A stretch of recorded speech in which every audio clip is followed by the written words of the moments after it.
Baik, pemirsa, atlet mixed martial art asal Papua, Iksan Lani, viral di media sosial menjadi relawan bencana banjir di Aceh. Dari video yang beredar, atlet mixed martial art atau MMA asal Papua, Iksan Lani turun tangan langsung ke Aceh untuk membantu korban bencana banjir bandang dan longsor. Dengan sigap, Iksan mengangkat sejumlah barang, membersihkan lumpur hingga menyiram air bersih dan menyalurkan kebutuhan korban. Iksan merasa terpanggil karena kerap melihat penderitaan korban di media sosial.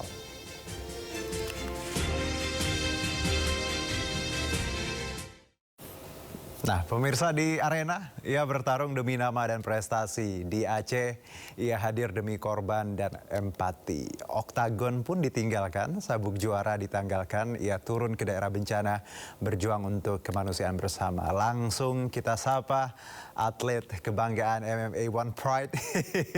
Langsung Bang Iksan Lani. Assalamualaikum, Pak Aceh. Iya, aduh, terima kasih sudah bergabung ya. Ini biasa saya lihat di Oktagon ya, sangar gitu ya. Ini kalau tadi videonya tidak ada sangar-sangar ya, begitu tadi ramah, santai gitu. Bace, ini pertama kali ya terjun ke Aceh untuk yang bencana Sumatera ini? Mas, betul. Ini pertama kali ke Aceh dan juga memang pertama kali untuk jadi relawan. Oke. Apa yang membuat Pak C dan teman-teman memutuskan, kalau tadi kan disebutkan bahwa memang di media sosial keadaannya sangat ya memprihatinkan. Apakah hal itu Pak C atau ada hal lain Pak C? Kemarin tuh pas lihat di media sosial itu kayak merasa terpanggil lah, merasa cukup lapangan gitu, karena melihat di media sosial itu ada masyarakat yang berjalan kaki berkilo-kilo untuk ambil sembako gitu, habis itu kan juga gitu. Jadi saya merasa terpanggil untuk datang terjun langsung ke Aceh ini gitu, khususnya di musibah pindah. Iya, tapi kalau keadaan di situ kita bandingkan dengan sosial media, Pak Syaisan, apakah ada perbedaan atau memang seminim itu atau separah itu kondisi di sana?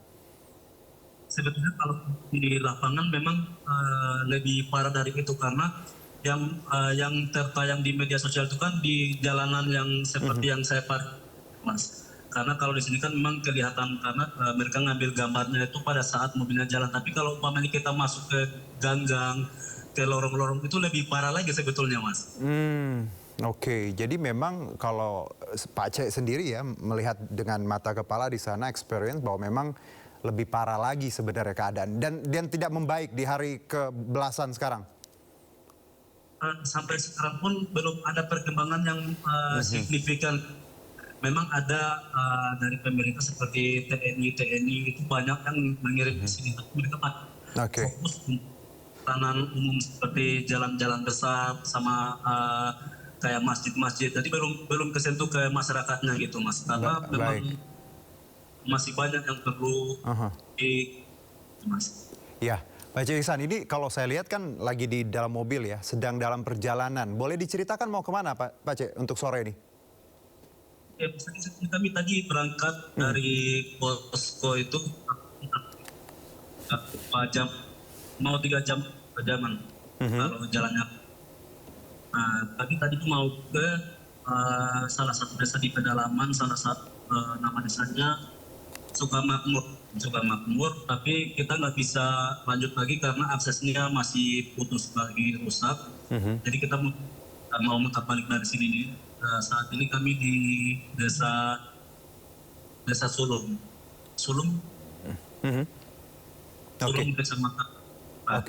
Baik, ini jadi tadinya ingin mengantar bantuan ya, seperti itu ya? Ya, kami bawa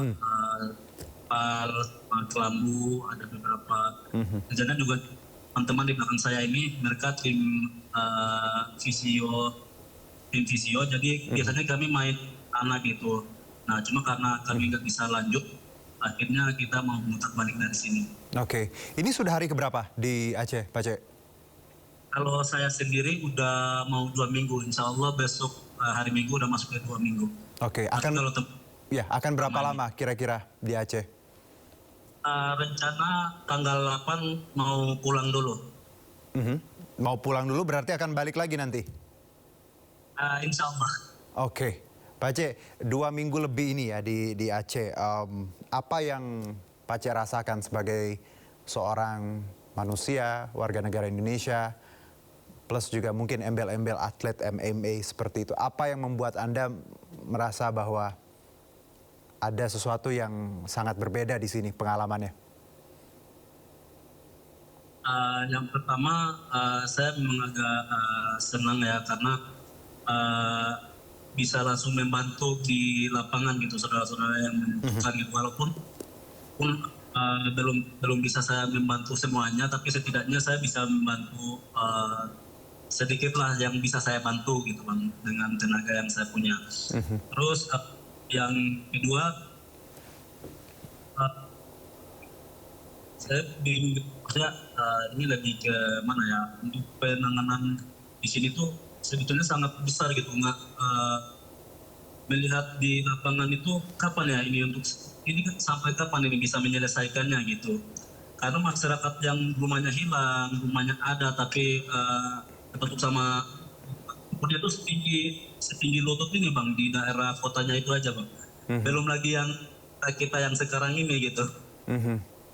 Baik, ada pengalaman yang membuat Pak C mungkin tidak bisa dilupakan atau sempat mungkin merasa sebagai seorang manusia kita melihat penderitaannya kan luar biasa. Ada pengalaman Pak C? Pengalaman saya di sini seperti yang sekarang ini Mas perjalanan yang jauh harus jalanannya juga rusak dan masyarakat di sini tuh walaupun mereka udah kena musibah mereka tuh membutuhkan tapi kalau kita datang itu menyajikan makanan menyambut dengan baik gitu itu sangat menjadi bekas di dalam pikiran saya. Ya, sempat ngobrol dong Pak Aceh dengan saudara-saudara kita di Aceh. Apa yang mereka sampaikan ke Pak Aceh? Mereka sering mereka tuh berkeluh kesah maksudnya kami pernah mengalami musibah seperti ini di tahun berapa tuh yang tsunami itu bang saya lupa itu mengalami seperti itu. Nah cuma ini beda dari yang tuh ini lebih parah dari yang itu tapi kenapa ya pemerintah nggak menetapkan bencana ini bencana nasional gitu?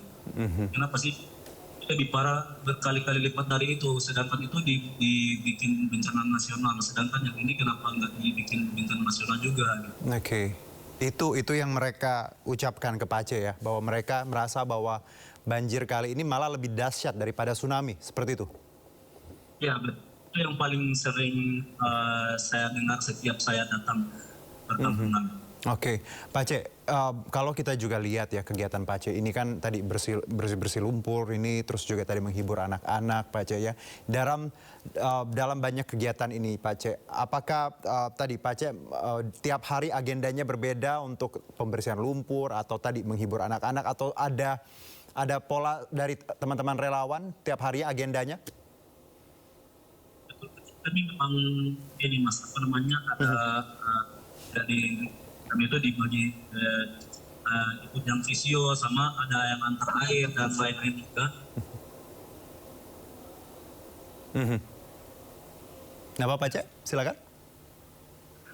Jadi kami dibagi gitu dan saya tergantung kebutuhannya gitu mas. Jadi kan teman-teman fisio kadang ikut antar air, kadang kalau membutuhkan di lapangan untuk bersih-bersihin lumpur, ikut bersih-bersihin lumpur gitu, ada sembako gitu. Jadi fleksibel lah, di mana membutuhkan tenaga, saya ikut ke sana.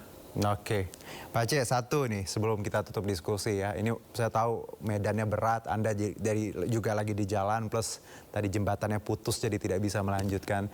Pak Aceh ini simbol yang luar biasa. Anda seorang Papua ya, Muslim, atlet juga luar biasa dan sekarang ada di ujungnya Indonesia Barat ya di Aceh.